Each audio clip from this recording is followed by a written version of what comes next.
बंगाल में द्वैत शासन लागू करने से किसे लाभ हुआ और किसे हानि, यानी किसकी अच्छाई क्या बुराई क्या, दोनों बातें देखते हैं। कंपनी की शक्ति में वृद्धि हो गई।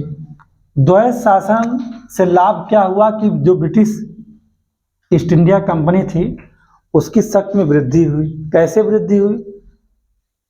निजामत का कार्य की, निजामत यानी कि प्रशासन का अधिकार किसे मिला? नवाब को। लेकिन भू राजस्व की वसूली का अधिकार किसे मिला? ब्रिटिश ईस्ट इंडिया कंपनी को। तो शक्तिशाली कौन होगा? जिसके पास धन संपदा होगी वही शक्तिशाली होगा। जिसके पास बंगाल का बुलियन होगा वो शक्तिशाली होगा। यानी भू राजस्व की वसूली का अधिकार पाने से ब्रिटिश ईस्ट इंडिया कंपनी क्या हो गई? शक्तिशाली हो गई। तो ये कहा जाता है कि सबसे बड़ा लाभ किसे मिला? कंपनी को इस बात का मिला कि वह उसकी शक्ति में वृद्धि हुई। दूसरी बात क्या? कंपनी सुदृढ़ हो गई। सुदृढ़ का मतलब सीधी सी बात यहाँ है कि जब आप जो भू राजस्व था उसको इकट्ठा करके यानी कि वसूली करके कंपनी ने अपने आप में अस्थायित्व स्थापित कर लिया। बंगाल, बिहार, उड़ीसा, भारत के अन्य हिस्सों में भी युद्ध करके उसने क्या किया? जैसे आप देखेंगे कर्नाटक का युद्ध है, आप कहाँ जाएंगे? कर्नाटक, मैसूर, जो भी युद्ध हुए हैं उन सब में उन बुलियन का इस्तेमाल करके अपने आप को उसने क्या किया? अस्थायित्व प्रदान किया। और वो कह सकते हैं कि भारत में लंबे समय तक बने रहने के लिए अपने मार्ग को प्रशस्त कर लिया। किसने? कंपनी ने। तीसरी बात क्या है? तीसरा लाभ क्या? अंग्रेजी साम्राज्य की नींव सुदृढ़ हुई। पहले कंपनी अपने आप को अस्थायित्व प्रदान किया और कंपनी यहाँ स्थापित हुई। लेकिन अगर आप ये भी देखेंगे तो जो ब्रिटिश साम्राज्य है उसकी भी अब क्या हो रही है? कह सकते हैं कि अगर देखा जाए उस समय कल्पना कर सकते हैं, अगर हम उस दौर में हों तो ये बात तो कह सकते हैं कि शासन की वास्तविक शक्ति अंग्रेजों के हाथों में कब आई थी? इसी द्वैत शासन के समय में आई थी, क्योंकि भू राजस्व की वसूली का अधिकार इनके पास था। नवाब नाम मात्र का बस एक निजामत यानी कि बस एक निजाम बन के रह गया। वास्तविक शक्तियाँ सब के सब किसके पास चली गई? अंग्रेजों के पास। और यही मौका किसे मिला? अंग्रेजी साम्राज्य को भारत में स्थापित होने का। यानी कि द्वैत शासन से तीन लाभ किसे मिले हैं? ब्रिटिश ईस्ट इंडिया कंपनी यानी अंग्रेजों को लाभ मिले हैं और किसी को नहीं मिले हैं। अब ये तो लाभ हैं, लेकिन अगर ये कहा जाए कि इसके साथ कुछ दोष भी हैं, कुछ कमियां भी हैं, तो उनको भी देख लेते हैं। ठीक है, चलिए भाई देखिए, द्वैत शासन के लाभ को आपने देखा, अब आप किसे देख लीजिए। द्वैत शासन के दोष कहे चाहे दुष्परिणाम कहिए, बातें की। इसमें कुछ ऐसा नहीं, जो कीवर्ड लिखे गए यहाँ पर उन्हीं कीवर्ड के सहारे आप लिख सकते हैं चीज़ों को। जैसे पहले क्या? केंद्रीय सत्ता का अभाव।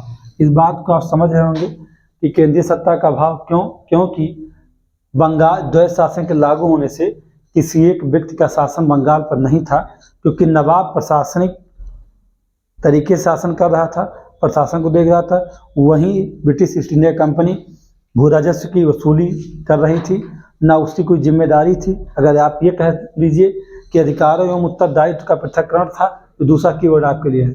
सही चीज़ ये था कि जो प्रशासन देख रहा था उसके बाद पास लायबिलिटी थी, लेकिन जो ब्रिटिश ईस्ट इंडिया कंपनी थी उसके पास लगान वसूलने का अधिकार था, लेकिन कोई भी उत्तरदायित्व उसने धारण नहीं किया था। जब चाहती थी, जितना चाहती थी उतना लगान वसूल करवाती थी। दूसरी तरफ अगर देखा जाए तो जो बंगाल का नवाब था उसके सारे अधिकार कैसे थे? शून्य थे।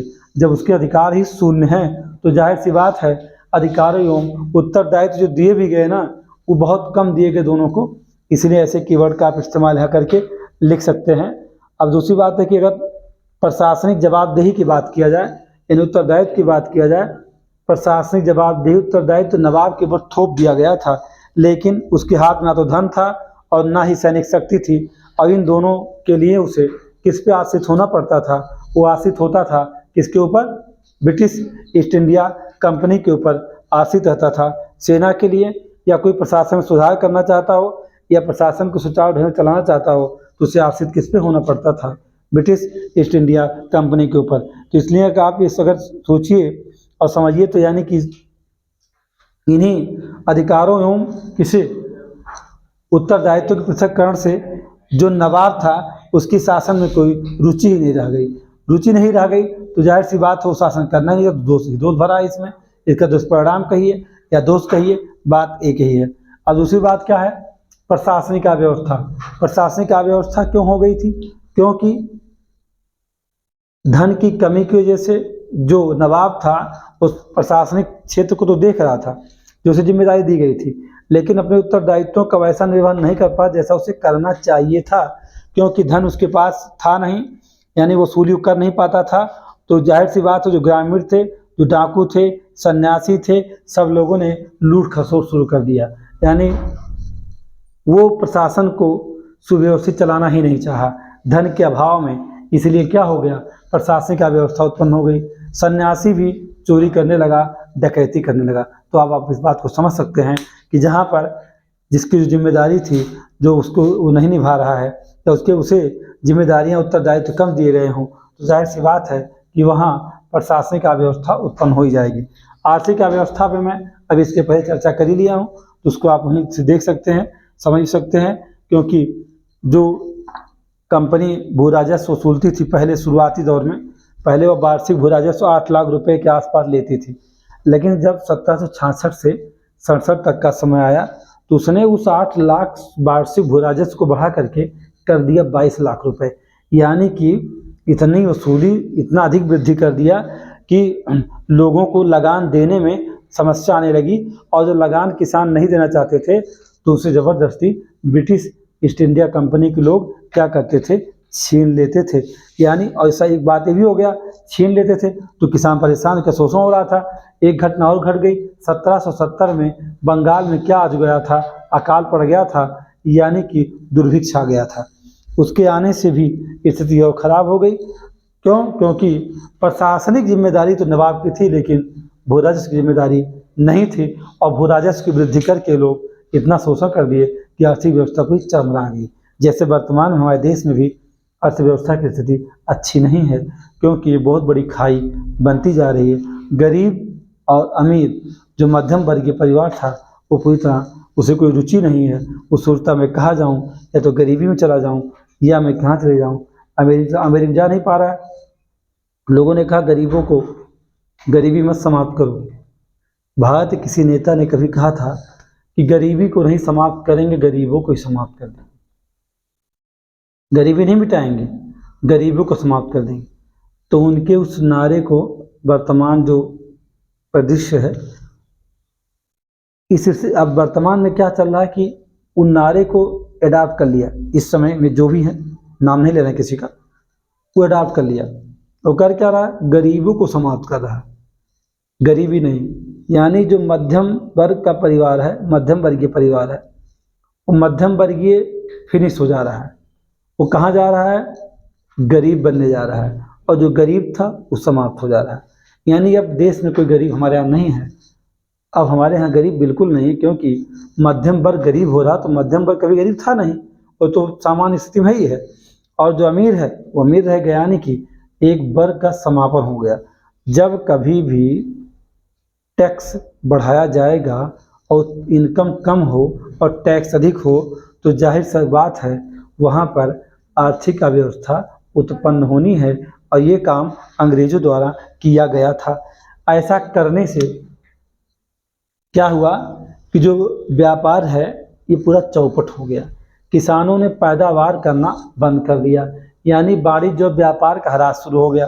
किसान अनाज पैदा नहीं करना चाहते थे, और प्रतिबंध कौन लगा रहे थे, कंपनी वाले, कि भाई भू राजस्व वसूलने का हमारा एकाधिकार है, आपको हमें देना होगा, जितना हम कहेंगे उतना आपको देना पड़ेगा, इससे कम मूल्य पे आप सामान बेच नहीं सकते हैं। यानी कि एमएसपी जिसकी मांग हमारे किसान मर रहे हैं और बहुत बात सरकार से कर चुके वर्तमान में, ऐसे भी उस समय न्यूनतम मूल्य की बात हमारे किसान करते थे, तो अंग्रेज कहते थे हम जितने में जो वस्तु चाहेंगे उतने में ही बिकेगी।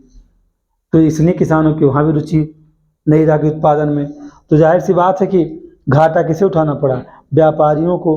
किसान और निर्धन होते चले गए, गरीब होते चले गए।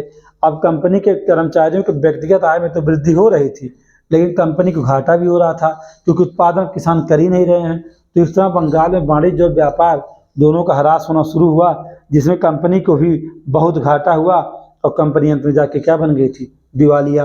मैं आपको बताया चुका हूँ इसके पहले। अब बचा क्या, लास्ट में जो इसमें दोस्त था वो क्या था, उद्योग धंधे नष्ट हो गए। उद्योग धंधे कैसे नष्ट हो गए, जानबूझकर सूती वस्त्र, रेशमी वस्त्र, चीनी, नील, सोडा, नमक, इन सब चीज़ों को खत्म किया गया। कैसे खत्म किया गया, द्वैत शासन प्रणाली ने इसे खत्म इसलिए कर लिया क्योंकि बंगाल में वस्त्र उद्योग जो होता था, उन वस्त्रों पर वसूली यानी कर की वसूली ब्रिटिश ईस्ट इंडिया कंपनी ने अधिक कर दिया, क्योंकि वो चाहती थी कि जो वस्त्र बंगाल में बन रहा है कॉटन का, ये वस्त्र यहाँ के लोग ना लें, ये कच्चा माल कहाँ जाए, ब्रिटेन जाए और वह ब्रिटेन में बना हुआ वस्त्र भारतीय लोग पहने। ऐसा इरादा किसने रख लिया, ब्रिटिश ईस्ट इंडिया कंपनी ने।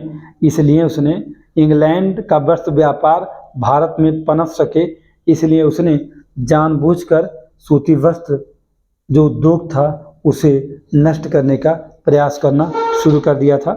1765 के आसपास ही किया। जो सिल्क का उत्पादन होता था, सिल्क वस्त्र यहाँ बनाए जाते थे, उसमें भी उन्होंने अपनी नीतियों को बदल दिया।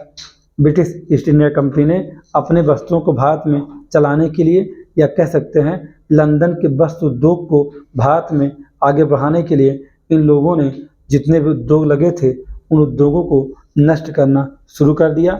जब ये नष्ट करना शुरू किए, वस्त्र जिनका तैयार हो गया, रेशमी वस्त्र तैयार करने में अगर देखा जाए तो हमारे यहाँ बहुत लगे हुए थे, अब बेरोजगार हो गए, उनमें निरुत्साह आ चुकी थी, तो जाहिर सी बात है सब लोग व्यवसाय छोड़ दिए।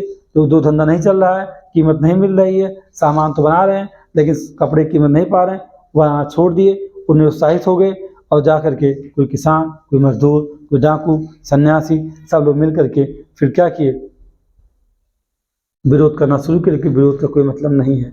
हमारे यहाँ वस्त्रों को बुनने वाले जुलाहे थे जो रेशमी वस्त्रों को बनाते थे।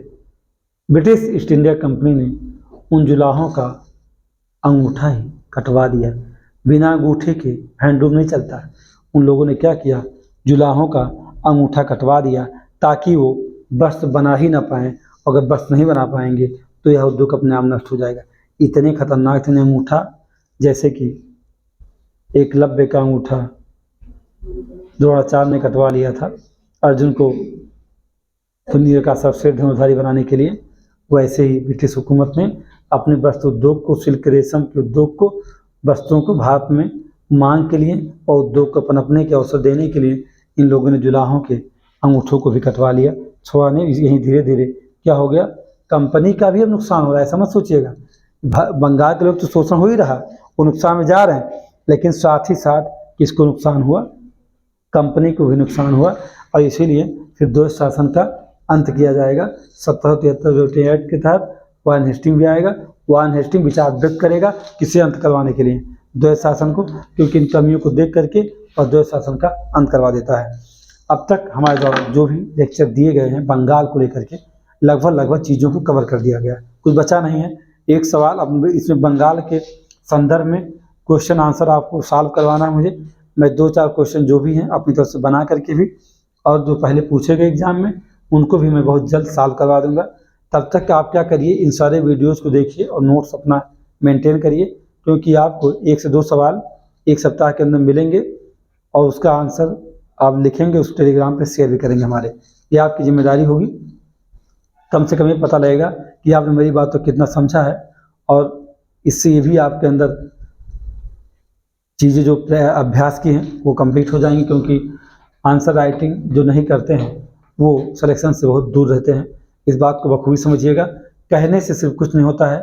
कभी भी किसी क्वेश्चन को लेकर के लिखने बैठिए और आप लिख नहीं पा रहे हो तो समझ जाइए आप उतनी दूर हैं जितनी समय आप इसे, जितना साल आप उसको लिखने में लगाएंगे। तो आप समझ सकते हैं मिनटों की कहानी है। 5 मिनट का क्वेश्चन 2-2 घंटे लगते हैं लिखने के लिए। तो आप वीडियो देखिए, लेक्चर देखिए, और जो सवाल आपको दिए जाएंगे उस पर लिखेंगे, उसका मॉडल आंसर भी आपको दिया जाएगा। इतना सारा कुछ मैं करूँगा। हाँ, एक सवाल है इसमें, प्लासी और किसका, बक्सर का तुलनात्मक अध्ययन और रॉबर्ट क्लाइव का अपना क्या योगदान है। 2 सवाल हो सकता है एक लेक्चर में उसको कंप्लीट कर दूंगा, नहीं तो आंसर राइटिंग तो आपका मैं कंप्लीट करवा दूंगा। तो तो आप आंसर राइटिंग करना चाहते हैं टेलीग्राम चैनल पीसी मनोरंजन को ज्वाइन करिए और आप जो है बेशक वो आंसर राइटिंग करिए, क्वेश्चन आपको दिए जाएंगे, उसका मॉडल आंसर भी दिया जाएगा। और ये समझिए कि आपको जितने जीएस के पेपर हैं 1 2 3 4 5 6 यूपी मेंस के सारी चीज़ों का कैसे पढ़ना क्या करना सारी प्लानिंग आपको हम मिलने वाली है।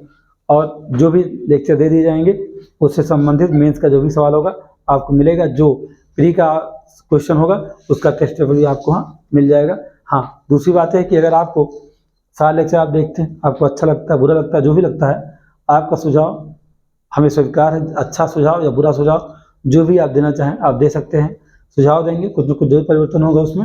और अच्छा लग रहा हो तो ज़रूर शेयर करिए, लोगों तक पहुँचाइए, क्योंकि ये बात बहुत अच्छे से समझिएगा कि मेंस को लेकर के यूट्यूब पर भ्रम ही है और मैं आपको भ्रमित कभी नहीं करने का प्रयास करता हूँ। यानी यूट्यूब पर मेंस को लेकर भ्रम है, अब कभी जो बुक्स की चर्चा की जाती है उन बुक्स का कोई बहुत मतलब नहीं है। उस लक्ष्मीकांत उस आप इसकी बात करते हैं, स्पेक्ट्रम सब कुछ पढ़ेंगे, कई साल लगेंगे मेंस तक पहुंचने के लिए आपको, लेकिन जब तक किसी मार्गदर्शन में नहीं जाएंगे तब तक संभव नहीं होगा। तो मैं ये नहीं कहता हूँ कि मैं बहुत बेहतर आपको टीच करूँगा, लेकिन मैं ज़रूर कहता हूँ कि मैं मेंस का जितना अनुभव रखा हूँ, इंटरव्यू जितना अनुभव रखा हूँ, जो भी मेरी सफलता की पूरी कहानी है उसका जितना अनुभव है उसमें पिरो करके लाता हूँ चीज़ों को। और आपको एग्ज़ाम में सवाल सीधे सीधे मिलने वाले की बात करता हूँ, मैं वही पढ़ाता हूँ। मैं प्री की बात नहीं करता हूँ, मेंस की बात करता हूँ। नोट्स आप कभी मैच करेंगे, आप देखेंगे सारे सवाल मेंस में किसी भी पेपर से अगर आपको पढ़ा दिया जाता है तो 70% नंबर 70% क्वेश्चन से कम नहीं मिलने वाले हैं, इससे कम बिल्कुल नहीं, इस बात की 100% गारंटी है। आपको बस आंसर राइटिंग करना होगा मेरे साथ। आप नहीं कर पाते हैं तो आप उतनी दूर हैं सफलता से, उतने साल दूर रहेंगे, बस आप कहने के लिए होंगे कि I am a civil aspirants, इसके अलावा कुछ नहीं कर सकते हैं। अब आप इधर से उधर दौड़ते रहेंगे, कुछ हासिल नहीं होगा, ये बात अच्छे समझिए। या तो फिर आपको किसी के मार्गदर्शन में जाना ही होगा। तो आप ठीक है, जो भी अच्छा लगे तो मुझे बताइए, कमेंट करिए, शेयर करिए, आपकी जिम्मेदारी है। धन्यवाद।